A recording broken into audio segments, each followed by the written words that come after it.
Here's what the Secretary of State said. She didn't say this, she warned of growing power of the military, that elected officials, that would be you, turning to security forces to enforce their authority. She said, Secretary of State of the United States, I can only hope that there will be some effort inside Iran by responsible civil and religious leaders to take hold of the apparatus of the state.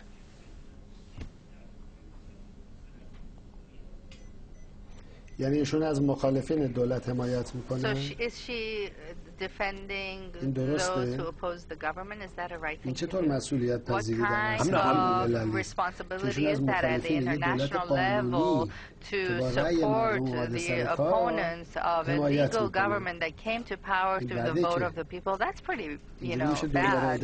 Can you run the world like that? Can you really? Can you? I mean, as a friend, we're friends now. Really, as a friend, can you really expect to run the world properly with that kind of mentality? There is an election in the country. 85% of the people go to vote. The highest level of participation in terms of democracy in elections, and the government receives an absolute majority and comes to power. And Ms. Clinton is supporting those who oppose the government. Why?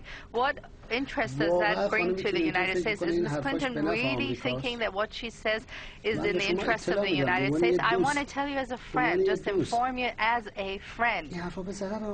These things do not serve the interest of the United States. It mars the image of the United States in the world because it shows the irrational side of the United States that seems to be interventionist, that seems to oppose democracy. Now, you know the polls in the Middle East. You know the polls in the Middle East and what they say. The last exact poll done by an American university, which you'll find on its site as well, has told the two questions were asked. Name two dangerous countries in the world. 88% said the Zionist regime first. Second, the government of the United States, 77%. Why is that the case? Because of all these interventions. Why did they intervene in other people's affairs? On the level of the conversation that you just suggested, may I just say the following?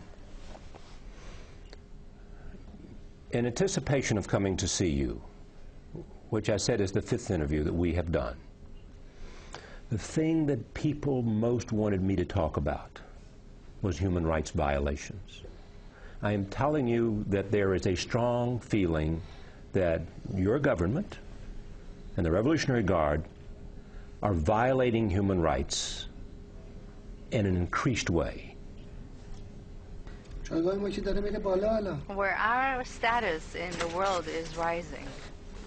The status of the world does not belong to the United States government alone, Mr. Rose. You see, we can choose to close and shut our eyes to reality and perceive reality the way we like to and keep speaking about it and announcing it. The reality on the ground doesn't change because the reality, the fact is a fact. And the fact is that Iran enjoys a very high status in the world, both in the region that it resides in as well as in the world. It has enjoyed the highest level of status, so to say, in recent years.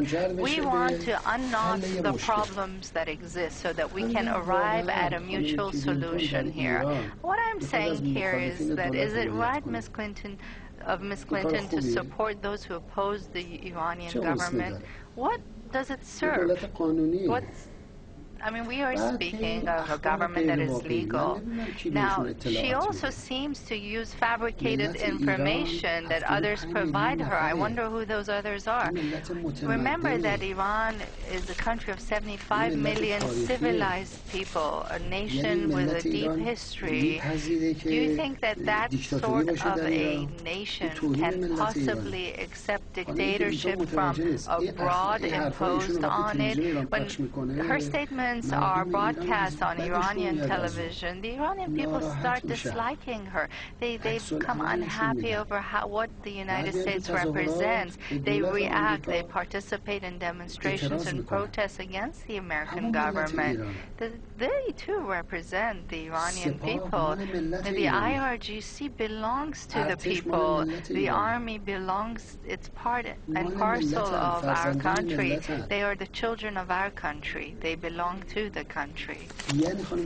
So is Ms. Clinton trying to say that 75 million people are all military people?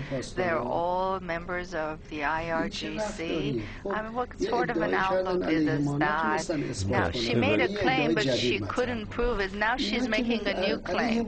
This doesn't change anything about us. It's not like it harms us more or less. Allow me to just say one sentence. I am really meaning this as a friend. I mean it.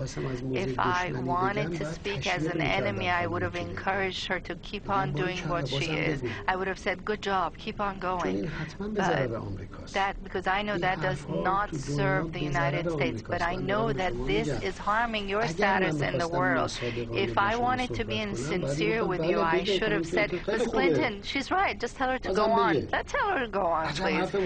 Wow, what she said was so important. But please, these are elementary statements. We're quite surprised. She's a university-educated woman. How can she possibly speak without having enough information?